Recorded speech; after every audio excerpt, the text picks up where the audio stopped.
What did I want to say though? Oh, bonds. I want to talk about bonds. I think that's worth saying. I think we got to go back to this chart. I got to explain something. Wait, I don't think I can draw a world map.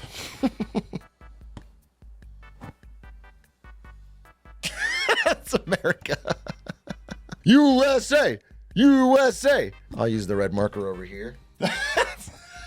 China? That's not China. That's not China. All right, China. Perfect. Where's Taiwan? Not necessarily included. Okay, who can answer this basic question? For the USA, when it comes to China, do we import more or do we export more? Import. Good answer. Good. We give dollars to China and they give us stuff on net. On net, we are an importing country. So they buy some things from us, but less than we buy from them. So on net, we're giving them dollars and they're giving us stuff. Like, I don't know, TVs and toys and solar panels and drones and everything. They make a lot of things, okay? They're giving us stuff. I'm just put boxes here. These are Temu boxes. They get dollars and we get stuff. Now, over a lot of time, they end up with a lot of dollars and we end up with a lot of stuff. Now, the old system that worked for a very long time was that they would take those dollars and give them back to us in exchange for IOUs. Because you don't want to just sit in cash. We'll give you IOUs that grow a few percent a year. We would give them treasury bonds. So they ended up with a bunch of IOUs and we ended up with dollars and stuff. It's a pretty great deal. And we get to use the money they gave back to us to fund our government and build our military and run big deficits. Starting in 2014, but accelerating pretty much every year, China has begun to buy less and less of our IOUs, our treasury bonds. And when they have all of these dollars, they just pile up now. So we get rid of this part on the top. Instead, the dollars are just piling up in China. Now, they don't want to sit on a bunch of dollars. They have something to do with some of them. So what they've been doing, as I've mentioned before, is buying gold, among other things. But they've been buying gold. The green line goes over here and they get gold back. Now, the way bonds work, treasury bonds, which are IOUs, is the US government says, hey, we need to borrow $1 trillion. We'll offer you 5% a year. Okay, you give us $1 trillion, we'll give you 5% interest on that and then pay you back in 10 years, 15 years, 30 years, whatever. If nobody buys them, what you have to do is raise the yield until somebody thinks it's attractive enough. So if you offer 5% and nobody buys your IOUs, you have to go, all right, we'll do 5.1. Any takers? Nobody does that. 5.2. Any takers? 5.3. And you keep going up until somebody finally buys your IOU. Because the US has to do this because we run massive deficits, okay? We need someone to buy our IOUs. Now, that is what they mean when they say treasury yields are rising. They're rising all over the West, but especially in the USA, our treasury yields have been rising. Now, there's a lot of reasons for this. Investors are spooked about upcoming inflation. This is not just China, but this is a big part of it. There's the work of Mike Green. You can go read it. It goes into more detail. A lot of countries that used to, not just China, Japan, Korea, a lot of countries that used to buy a lot of American debt are no longer doing it. And so the yields we have to offer bigger and bigger interest rates, basically, to get someone to buy our debt. It's happening right now. And it's happening not just in the USA, but other Western countries like the UK, etc., where people aren't buying their debt as much, especially in growing Asian countries. So this is a problem we're running into. Because if the yields get high enough, if we have to offer big enough, if you have to offer like 6-7% on your bonds, then people start saying, why the fuck am I putting money in the stock market with risk to get 10% a year when I could buy guaranteed government bonds and get 6 or 7? And it starts to draw money away from other things. It all goes into bonds. Again, I don't know what yields are on 10-year right now. Does anyone know what the 10-year yield is? Is it 4.79 or something? If it hits 5%, it's a big psychological break where people start going like, damn, that's really high. It's not 55%, Quacky just made that up. It's 4.78, 4.78. Okay, so I was pretty good. That's pretty good, by the way. What did I say, 4.79? It's 4.78. 4.78 is high. It keeps rising. We have to keep offering higher and higher yields.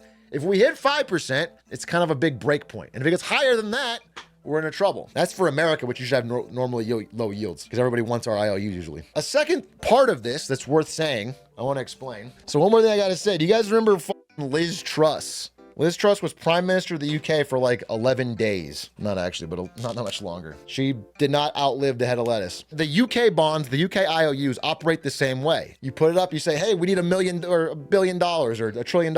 We'll offer you 3%. And everyone's like, I don't want to buy it. We'll offer you 3.5%. I don't want to buy it. Whatever. So what Liz Truss did, the reason there's a Liz Truss moment, people understand that she didn't last long. They don't understand why. Liz Truss came out and said, hey, we're going to cut taxes basically meaning we have less income. And we're gonna raise spending in the UK. It's gonna be awesome. We're not gonna make any money, and we're gonna spend a lot more money. Now, who wants to loan us money?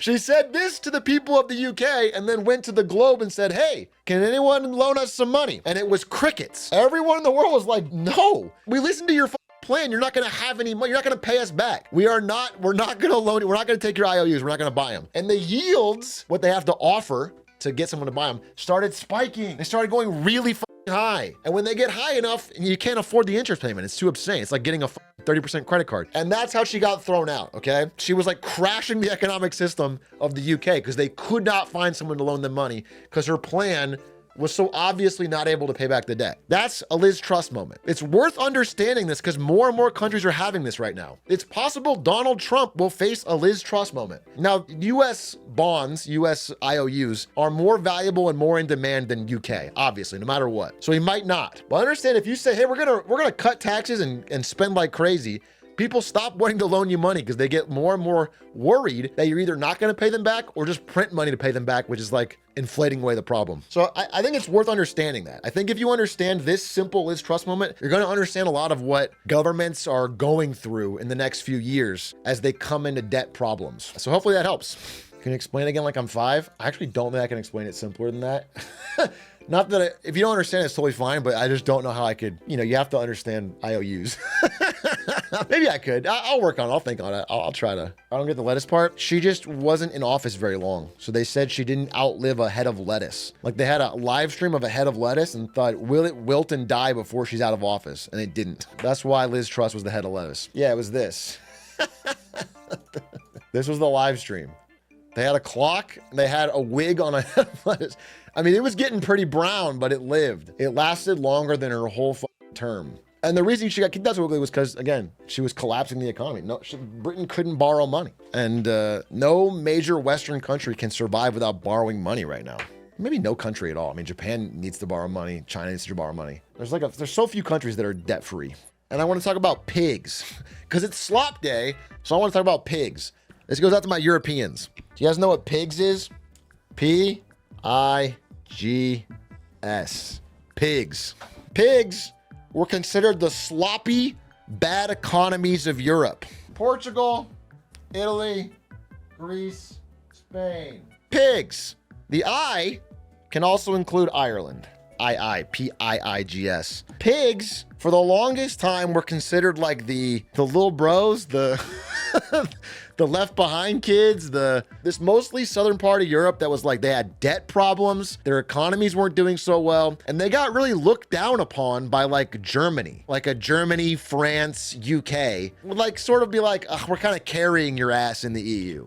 Like, you guys have debt problems, we have to bail you out. There's always problems here. But in recent years, like kind of post-COVID era, but especially in like 23, 24, pigs is on the upswing. They're kind of like the growing economies. After all of that pain and heartbreak and disaster and bailouts, and they're finally like turning their shit around. Even Greece.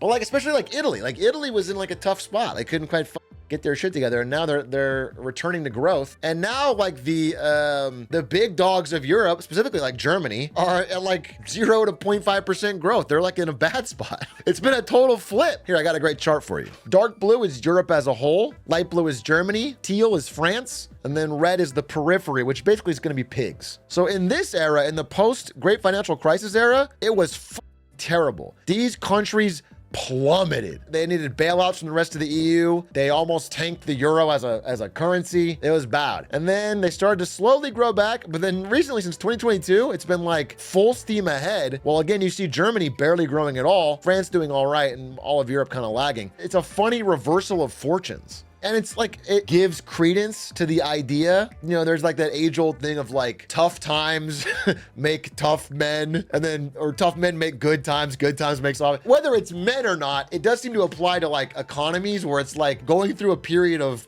discontent causes you to rework on find what works. Once you get through the tough times, you finally like gotten your shit in order. And the people that had it all good kind of like lose focus, like get their eye off the ball. Adversity, yeah.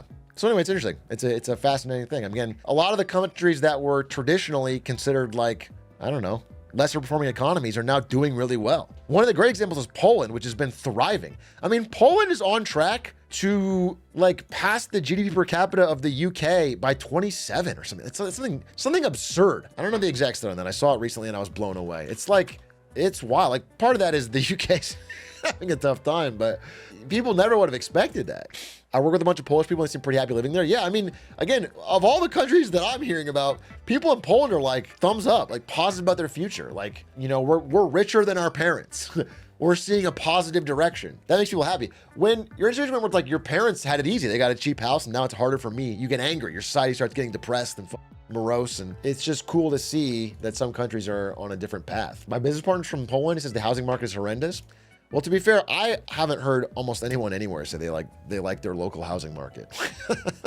I don't think Poland is nearly as bad as some of the countries we're talking about, so I'm assuming they're fine, but it's not all sun and roses in Poland. I mean, I wouldn't say it is. I just say it's in the positive direction. People will forgive a lot if it feels like if they're gonna have a better economic situation than their parents. If people feel like, yo, I'm gonna have a slightly better life than the people that raised me, I'm in a positive direction, people are in a good mood, even if there's problem. And there is it's not, you know, it hasn't gotten there yet. It's just, nobody can complain about their housing markets here. I live in Sydney. Yeah, you win.